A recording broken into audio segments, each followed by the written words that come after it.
오늘의 주요 뉴스입니다. 새만금 신앙 관할권 확보를 위해 운영된 군산시의회 새만금 특별위원회의 활동 보고서를 놓고 논란이 일고 있습니다. 보고서 내용 대부분 핵심 정책 대응이 빠진 채 사진과 언론 보도 위주로 작성돼 형식에 그쳤다는 지적입니다. 위원들의 전시성 활동을 홍보하는 데 그쳤다는 비판이 나오고 있습니다. 1위 공고가 전국 처음으로 AI 2차 전지 분야 마이스터고로 선정됐습니다. 1위 공고는 2028년 개교를 목표로 배터리 전문 인력을 양성해 지역의 기업으로 연계하는 선순환 구조를 만들겠다는 계획입니다. 여러분 안녕하십니까? 6월 17일 수요일 종합뉴스입니다. 새만금 신앙 관할권 확보를 위해 운영된 군산시의회 새만금 특별위원회 활동 보고서를 놓고 실효성 논란이 일고 있습니다. 사진과 언론 보도 위주로 구성된 보고서는 핵심 정책 대응이 빠진 채 형식적 기록에 그쳤다는 지적입니다. 새만금 신앙 관할권 확보를 위해 운영한 군산시의회 새만금 특별위원회. 김영일 위원장을 비롯해 우종삼, 서동수, 송미숙, 박광일, 서은식, 윤세자 의원 등 모두 7명이 활동했습니다. 지난 1월 16일부터 1년 5개월 동안 활동한 보고서를 살펴봤습니다. 최근 공개된 80페이지 분량의 보고서에는 절반가량이 언론 보도 스크랩으로 채워졌고 의원들의 활동 사진도 20여 페이지에 걸쳐 수록된 것으로 나타났습니다. 반면 핵심 쟁점인 새만금, 신앙 관할권 문제와 해양구역 획정 갈등에 대한 구체적인 대응 전략이나 정책 대안은 충분히 담기지 않았다는 지적이 나오고 있습니다. 특히 정부와 전북도, 새만금 개발청 등과의 협의 과정에서 어떤 전략으로 대응했는지에 대한 분석이나 향후 과제 역시 구체적으로 정리되지 않아 정책 자료로서의 완성도는 떨어진다는 평가입니다. 이 문제를 해결하기 위해서 군산시가 아니면 법적으로든 행정적으로든 정치적으로든 어떻게 해결해야 되고 어떤 방향으로 이후에 나가야 된다는 내용이 거의 없어요. 그러다 보니까 이게 실제로 대안을 만드는 위원회였는가 아니면 그 당시에 싸우려고 그냥 만들고 그 결과 이게 흔히 말하면 싸움 일지처럼 보고서를 작성하지 않았나. 다만 특위는 새만금 신앙의 원포트, 무역항 지정 추진과 시민 공감대 형성, 관계기관 협력체계 구축 등을 주요 성과로 제시했습니다. 하지만 신앙을 둘러싼 관할권 문제는 여전히 해결되지 않은 상태로 실질적 대응이 부족했다는 비판도 이어지고 있습니다. 이번 보고서는 차기 시의회에서도 활용될 자료로 기대를 모았지만 정책 전략으로서는 한계를 드러냈다는 지적입니다. 그 연구도 하고 분석도 해서 이런 그 새만금 항만과 관련한 문제를 해결하기 위해서 이 특별위원회 구성됐는데 보고서 자체는 사실은 우리는 이렇게 했어요라고 하는 내용밖에 담겨져 있지 않더라고요. 그래서 이게 이후에 새만금 항만 관련한 그 싸움이나 아니면 현안 문제를 해결할 때 전혀 도움이 되지 않을 것 같았습니다. 사진과 언론 보도 위주로 구성된 새만금 특위 활동 보고서. 실질적 성과보다는 형식적 정리에 머물렀다는 비판이 나오고 있습니다. KCN 뉴스입니다. 민주당 박희승 국회의원이 새만금의 정부 직할의 독립적인 행정구역이 필요하다고 주장했습니다. 박 의원은 민주당 원내대책회의에서 군산과 김제, 부안 3개 지자체의 관할권 분쟁이 15년째 이어지면서 새만금의 투자 경쟁력을 떨어뜨리고 있다고 지적했습니다. 이어 소모적인 갈등과 행정 절차 낭비를 해소하기 위해서는 전북도와 별개 세종특별자치시와 같은 특별행정구역을 지정해야 한다고 강조했습니다. 새만금에서 해양 무인이동체 실증 사업이 본격 추진됩니다. 새만금 개발청에 따르면 새만금호 해양 무인이동체 실증 사업을 위한 공유수면 점용 사용 허가 및 실시 계획을 최종 승인했습니다. 이에 따라 선박해양 플랜트 연구소는 오는 2027년까지 214억 원을 들여 새만금 해역에 항행 안전용 부위 등을 설치하고 해양 무인이동체 실증에 나설 계획입니다. 한편 해양 무인이동체는 자율운항과 원격 제어, 해양 관측 등 첨단 기술을 결합해 미래 해양산업 핵심 분야로 꼽히고 있습니다.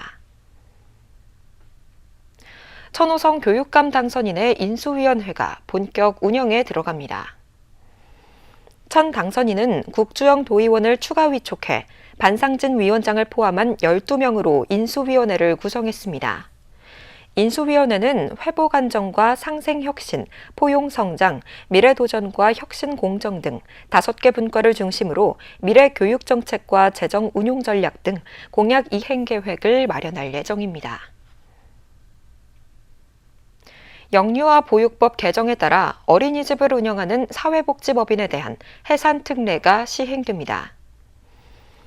대상은 어린이집을 폐지하거나 운영을 중단한 법인 또는 최근 24개월 평균 충원율이 20% 미만인 법인 등으로 지방보육정책위원회 심의 등을 거쳐 해산 여부가 결정됩니다. 해산법인은 7년 동안 자녀 재산을 지정인이나 유사 목적의 사회복지법인 설립 재산으로 출연할 수 있는 특례도 적용받게 됩니다. 한편 도내에는 법인 운영하는 어린이집 111곳 가운데 80여 곳이 해산 또는 목적 사업 변경을 희망하는 것으로 나타났습니다. 제13대 도의회 전반기 의장 선거에 이명현 의원과 김대중 의원이 출사표를 던졌습니다. 이명현 의원은 오늘 기자간담회에서 의회를 제대로 일하게 만들고 동료 의원들의 의정 활동을 든든히 뒷받침하는 의장이 되겠다고 밝혔습니다.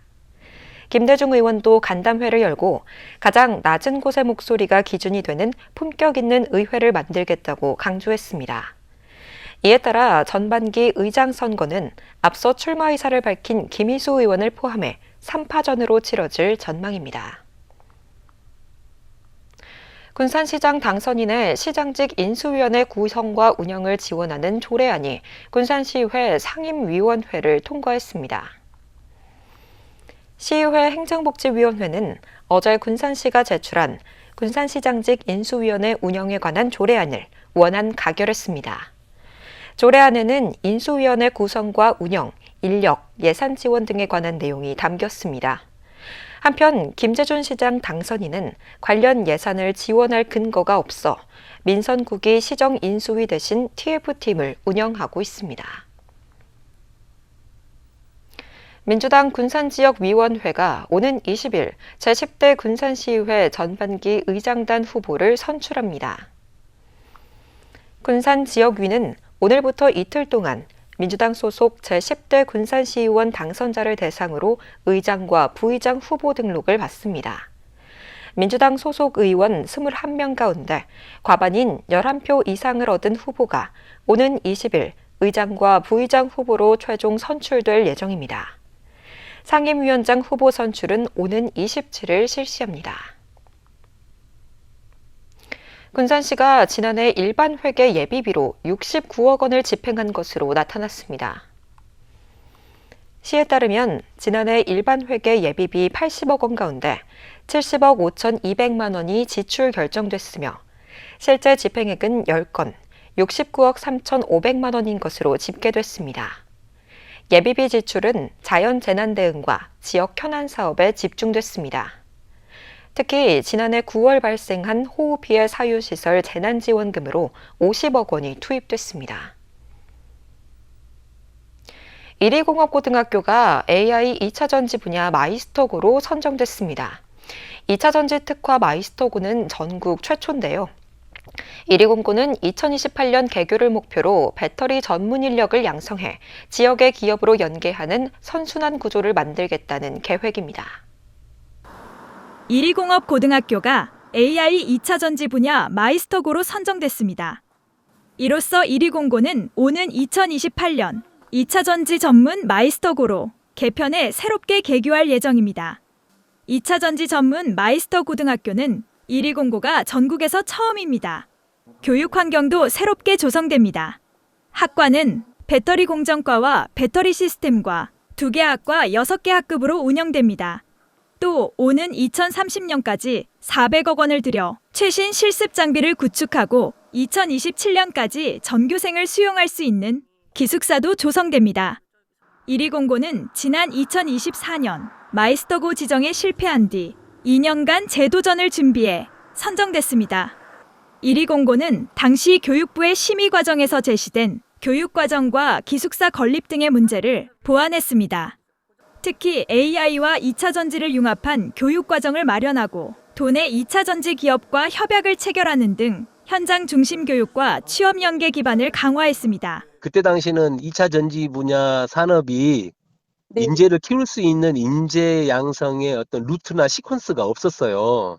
그러다 보니 뭐 대학교 교육과정도 없고 고등학교는 전무한 상태였고, 그래서 저희가 그 두 개 축으로 해서 교육과정을 새롭게 구성을 했어요. 이번 마이스터고 선정으로 새만금 2차 전지, 특화단지 등 관련 산업 현장에 필요한 전문 기술 인재를 직접 양성할 수 있는 기반까지 갖추게 됐습니다. 1위 공고는 앞으로 지역 기업과 연계해 취업 지원을 확대하고 2028년 개교 준비의 속도를 낼 계획입니다. 유수기업들하고도 연계해서 지역에서 세계적 기술을 배우고 졸업 후에 좋은 일자리에 취업에 정착할 수 있는 교육과 취업, 정착까지 완벽한 선순환 구조를 완성해 나가고 대한민국의 2차 전지 산업을 발전시킬 수 있는 그런 인재의 밑거름을 새만금을 중심으로 2차 전지 산업이 빠르게 성장하고 있는 가운데 1위 공고의 마이스터고 전환이 지역 인재 양성의 거점으로 자리 잡을 수 있을지 주목됩니다. KCN 뉴스입니다. 이원택 도지사 당선인의 후보 시절 식사비 대납 의혹과 관련해 당시 식사비를 결제한 김슬지 도의원이 경찰 조사를 받았습니다. 김 도의원은 오늘 오전 피의자 신분으로 경찰에 출석해 경위 등을 조사받았습니다. 앞서 김슬지 의원은 지난 5월 첫 조사에서도 부안경찰서에 출석했으며 이원택 당시 후보가 식사비 대납 사실을 알지 못했다는 입장을 유지했던 것으로 전해졌습니다. 군산의 한 농막에서 불이 나 40여 분 만에 진화됐습니다. 군산 소방서에 따르면 어제 오전 10시 38분쯤 군산 신관동의 한 농막에서 불이 났습니다. 이 불로 소방서 추산 1,340만 원 상당의 재산 피해가 발생했습니다. 소방당국은 주변에서 쓰레기를 태우던 중 불이 번진 것으로 보고 정확한 화재 원인을 조사하고 있습니다. 오늘 새벽 군산 비흥항 경사로에서 차량이 바다로 추락하는 사고가 발생했습니다. 군산 해경에 따르면 오늘 오전 0시 57분쯤 군산 비흥항 서해조선소 앞 경사로에 정차했던 차량이 바다로 빠졌습니다. 해경은 운전자가 차량에 고무보트를 싣는 중 차량이 미끄러지면서 사고가 난 것으로 파악했습니다.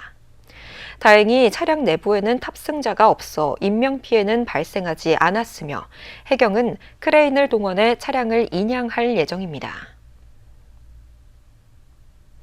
전북도 선거관리위원회가 도교육감 선거 득표수 입력 오류와 관련한 은폐 의혹을 부인했습니다. 도선관위는 어제 설명 자료를 내고 개표 입력 오류 사실을 알고도 위원회 회의에서 문제가 없는 것처럼 허위 보고했다는 의혹은 사실이 아니라고 밝혔습니다. 또 지난 4일 오후 2시 23분쯤 개표 이상 징후를 확인한 뒤 완산구 선관위에 경위 파악을 요청했고 다음 날인 5일 오전 10시 37분쯤 보고서를 통해 오류 사실을 확인했다고 설명했습니다. 도선관위는 오류를 감추려 한 것이 아니라 정확한 경위와 사실관계를 파악한 뒤 처리한 것이라고 강조했습니다. 도내 어르신을 겨냥한 소비자 피해가 늘고 있는 것으로 나타났습니다. 한국여성소비자연합 전북지회에 따르면 지난해 도내 노인 소비자 상담은 모두 1,521건으로 집계됐습니다. 품목별로는 건강식품을 포함한 식료품 관련 상담이 301건으로 가장 많았고 가전제품과 휴대전화, 농업용 기계 등의 공산품이 287건으로 뒤를 이었습니다. 한국여성소비자연합은 노인 소비자 피해는 방문 판매와 전화 권유 판매 등에서 많이 발생한다며 계약 내용을 꼼꼼히 확인하고 무료 체험이나 경품 제공 등의 문구에 현혹되지 않도록 주의를 당부했습니다. 충주의 한 사과 농가에서 올해 첫 과수화상병 발생 이후 도내에서도 피해가 잇따르고 있습니다. 농림축산식품부에 따르면 지난 15일까지 전국 106개 농가에서 44.62헥타르의 누적 피해가 발생했습니다. 지역별로는 충북 46곳 18.57헥타르로 가장 많았고 전북은 8곳 2.76헥타르로 집계됐습니다. 농림축산식품부는 지난 5일 과수화상병 위기 단계를 경계로 격상하고 대응 체계를 강화하고 있습니다. 해충 발생 민원이 잦았던 군산 금란도에 처음으로 실태조사와 방제가 실시됩니다. 군산 해수청은 지난달부터 금란도와 주변 지역의 유해곤충 발생 실태를 모니터링하고 있으며 내년까지 주기적인 조사와 방제를 추진할 계획입니다. 현재 금란도 인근 소룡동과 해신동에서 모기 등 성충을 채집하고 금란도 내부의 유충 서식 여부를 조사하고 있습니다. 군산 해수청은 조사 결과를 바탕으로 해충 발생 원인을 분석해 방제 지점과 시기 등을 결정할 방침입니다. 익산시가 모기와 진드기 등 위생 해충의 효율적인 방제를 위해 과학적 데이터를 활용한 방제 체계를 운영합니다. 익산시는 주요 거점 9곳에 실시간 모기 개체 수를 분석하고 발생 추이를 모니터링하는 모기 발생 감시 장비를 가동할 계획입니다. 해충이 급증할 경우 방역단이 즉각 현장으로 출동하는 상시 대응 시스템도 운영합니다. 이와 함께 물고임 지역 등 유충 서식지 관리와 성충 방제를 병행하고 진드기 매개 감염병 예방을 위해 등산로와 산책로에 진드기 기피제 자동 분사기를 설치했습니다. 계속해서 전북권 뉴스입니다.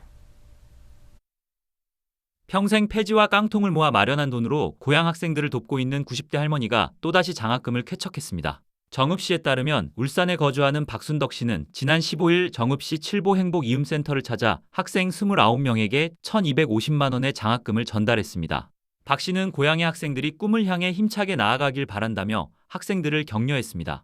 박 할머니는 어려운 가정 형편으로 학업을 이어가지 못했던 아쉬움을 담아 2021년부터 지금까지 6차례에 걸쳐 모두 2억 4,350만 원의 장학금을 기탁했습니다. 전북교통문화연수원이 업무용 차량으로 고급 승용차를 장기간 임차에 사용한 사실이 감사에서 적발됐습니다. 도감사위원회는 연수원이 공용차량 관리규칙을 위반한 채 월 118만 원을 내고 제네시스 G80을 8년 동안 임차해 1,885만 원의 예산을 낭비했다고 지적했습니다. 해당 차량은 지난 2020년부터 2025년까지 579차례 배차됐으며 원장은 65차례, 직원들은 514차례 이용한 것으로 나타났습니다. 연수원은 이번 감사 결과에 대해 별다른 이견을 제시하지 않은 것으로 알려졌습니다. 버스 환승을 위해 도로를 건넜던 고등학생을 차로 치어 다치게 한 50대 운전자가 경찰 조사를 받고 있습니다. 완주경찰서는 교통사고 처리 특례법상 치상 혐의로 50대 운전자 A씨를 조사하고 있다고 밝혔습니다. A씨는 지난 16일 오후 4시 50분쯤 완주군 봉동읍 낙평리의 한 도로에서 길을 건넜던 10대 비군을 들이받아 다치게 한 혐의를 받고 있습니다. 경찰은 정차 중인 시내버스 옆 차선을 달리던 승용차가 환승을 위해 도로를 건너던 비군을 미처 발견하지 못해 사고가 난 것으로 보고 경위를 조사하고 있습니다. 지금까지 전북권 뉴스입니다. 군산시가 사회적 경제기업 2곳에 기업당 1,500만 원을 지원합니다. 시에 따르면 판로 개척과 인지도 홍보에 어려움을 겪는 사회적 경제기업에게 홍보와 마케팅 비용 1,500만 원을 지원하기로 했습니다. 자격은 6급 근로자를 1명 이상 고용한 사회적 기업과 예비 사회적 기업, 사회적 협동조합, 마을기업, 자활기업 등입니다. 접수는 다음 달 3일까지 군산시청 일자리경제과로 방문 접수하면 됩니다. 군산대 라이즈 사업단과 전북 테크노파크가 오늘 에너지 신산업 발전 및 인력 양성을 위한 업무 협약을 맺었습니다. 군산대에 따르면 이들은 협약에 따라 특화기업 지원 프로그램을 공동 기획하고 전문인력 교육과정 운영, 취업 연계 등에 협력할 계획입니다.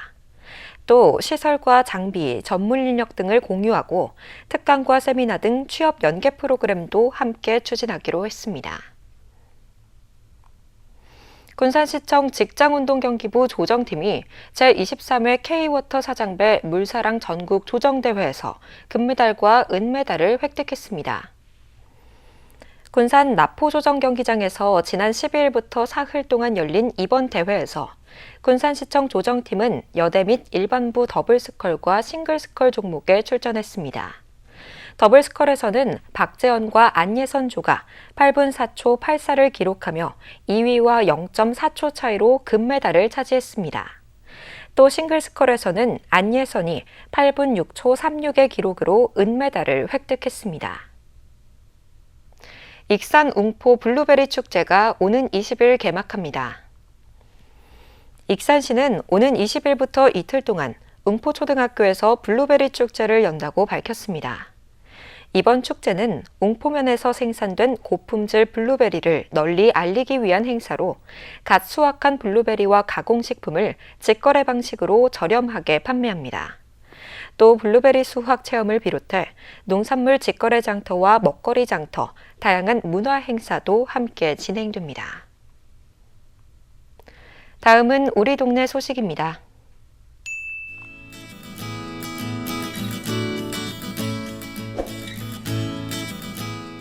군산시 보건소가 어르신의 근력 향상과 낙상 예방을 위해 7월부터 8월까지 운영하는 천천히 단단하게 시니어 필라테스 프로그램에 참여자를 모집합니다. 모집 대상은 근력 강화와 균형 능력 향상에 필요한 65세 이상 군산 시민 20명이며 군산시 보건소 건강증진실을 통해 선착순으로 신청할 수 있습니다.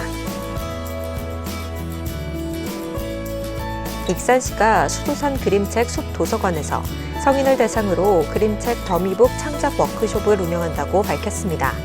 더미북은 글과 그림의 배치를 확인하기 위해 제작하는 가제본 형태의 책으로 이번 프로그램은 그림책을 단순히 읽고 감상하는 데에서 나아가 이야기 구성부터 장면 설계, 더미북 제작까지 직접 경험할 수 있도록 마련됐습니다.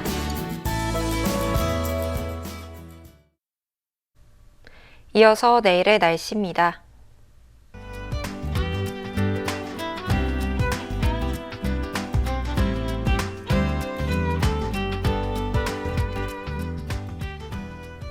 내일은 대체로 흐리겠습니다.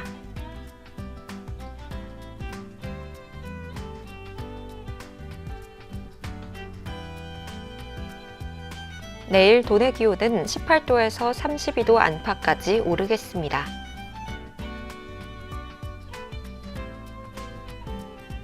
익산은 대체로 흐리겠습니다.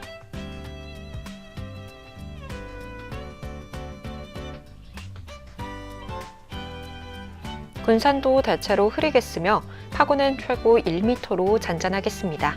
날씨였습니다.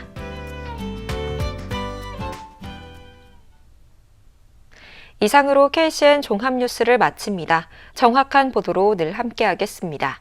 시청해주신 여러분 고맙습니다.